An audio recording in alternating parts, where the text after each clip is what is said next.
Bonjour à tous, c'est Magnum et aujourd'hui on va voir ensemble quelques nouveautés qui devraient arriver courant 2022. Je vais vous donner mon avis complètement subjectif, totalement personnel concernant ces nouveautés et j'attends les vôtres en commentaire de la vidéo. Mais avant tout, générique. OMW, on my way to you. Good at what I do. I'm OMW, OMW. Tout d'abord, je tiens à préciser que je n'ai pas pu me déplacer au salon de l'ECMA à Milan. Pas le temps, pas l'argent. Je vais donc utiliser des prises de vue d'autres chaînes YouTube. Je les créditerai dans le descriptif de la vidéo et en même temps, durant les vidéos, je vous invite à aller voir ces chaînes YouTube, à aller visionner les vidéos. Vous pourrez voir plus en détail les modèles dont on va parler aujourd'hui. On va débuter cette vidéo par celle qui m'a laissé, mais alors le plus indifférent possible, j'ai nommé la Leoncino. À part sa couleur, la dernière née de Benelli me déplaît au plus haut point. Je trouve le feu avant assez peu esthétique et implanté beaucoup trop bas. Elle semble très courte et l'ensemble ne m'emballe pas du tout. Mais il en faut pour tous les goûts et bien heureusement. Elle plaît beaucoup à certains vu les retours. Je me pose quand même une question. Le lion sur le garde-boue, c'est pour se prendre pour un conducteur de Jaguar? Mais j'arrête là mon bashing car la moto a quand même certaines qualités. La finition, comme souvent chez Benelli, semble sortir du lot.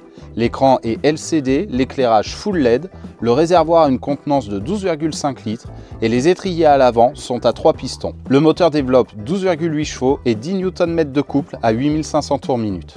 Benelli faisant toujours des motos assez légères, ces chiffres qui peuvent paraître un peu bas seront sûrement largement suffisants pour cette Leoncino. La moto devrait être disponible fin 2022 à un tarif encore inconnu à l'heure actuelle.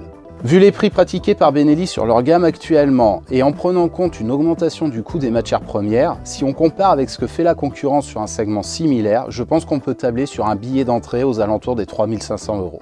Passons maintenant à la FB Mondial Piega, qui elle aussi m'a laissé relativement perplexe. Pas tant par le fait que FB Mondial nous avait habitués à un style plus rétro sur sa production, mais par quelques petits détails qui me laissent dubitatif. On a affaire ici à un roadster sportif au style plutôt anguleux. La version semble être définitive, prête à la vente. On peut penser à une HPS avec une cosmétique différente. En parlant de cosmétique, les espèces d'ailerons à l'avant, comment dire ? À part le côté esthétique pour donner une impression de gabarit supérieur, je trouve ça assez ridicule et peu pertinent sur une 125. Mais le tout se marie bien et dans l'ensemble, même si ce n'est pas ma cam, elle est assez jolie. Comme d'habitude chez Mondial, les cale-pieds me paraissent implantés bien haut, handicapant de fait les grands gabarits. L'échappement se voit à peine sous la moto, comme si Mondial, en reprenant une esthétique avant-gardiste, des coloris très froids, le bleu et le blanc, jouait sur l'impression visuelle pour nous vendre le design futur de modèles électriques. Elle est donnée pour un tarif de 4000 € en Italie, ce qui est plutôt attractif. Par contre, pour le marché français, je pense qu'on peut tabler sur un billet de 500 € supplémentaires sans aucun problème. Donc, comme je vous disais qu'esthétiquement, elle me donnait l'impression de reprendre les codes stylistiques des productions électriques avec son petit pot caché, regardez la dernière née de Super Soco. Honnêtement, au premier coup d'œil, difficile de dire que l'une des deux est thermique. Je trouve que ce proto de Super Soco, la Stache, tape très fort. Alors Super Soco qui change de nom ou crée une nouvelle entité, V-Moto, j'ai pas trop compris ce point-là. Qu'on aime ou pas, le chiffre de 150 Nm de couple pour cette électrique est juste énorme. La VMAX est bridée à 105 km/h et l'autonomie annoncée est de 200 km environ, après 6 heures de charge quand même. L'électrique se profile petit à petit chez Super Soco. J'attends la sortie d'un custom électrique avec impatience. Cette Stache n'est pas désagréable à l'œil pour qui aime le style sportif, et Super Soco commence à s'installer comme un leader sur le segment des petites électriques. Toujours en électrique, la Niu RQi Sport. On est là sur un modèle définitif, prêt à la commercialisation. On a droit ici, de la part de Niu, à un roadster électrique dont l'esthétique est plus que classique. Elle fait même pataute dans son design et on reconnaît là une moto électrique au premier regard. VMAX avec bouton boost de 110 km/h pour ce moteur de 5 kW en puissance nominale. Alors attention dans les commentaires, ne pas se fier à la puissance affichée qui peut paraître faible. En électrique, la puissance ressentie d'un moteur est largement supérieure au thermique.